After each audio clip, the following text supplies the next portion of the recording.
ရွှေမိုးတွေရွာငွေမိုးတွေရွာ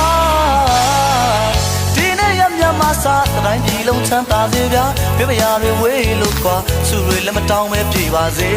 ခမညာရွှေမိုးတွေရွာငွေမိုးတွေရွာ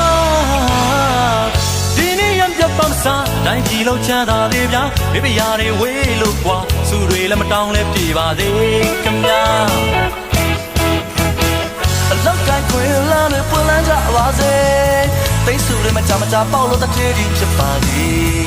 အလောက်ကိုင်းခွေလာနဲ့ပွင့်လန်းကြပါစေသိစုတွေမကြမကြပေါက်လို့တထေးကြီးဖြစ်ပါစေဒီနံတွေရောင်းဝယ်ပေါက်ကဆိုင်ရတဲ့ဘာတွေပေါ်ပါစေတောင်သူဦးကြီးတို့တွေလက်ပြမငွေတီးလို့ပျော်နိုင်ကြပါစေ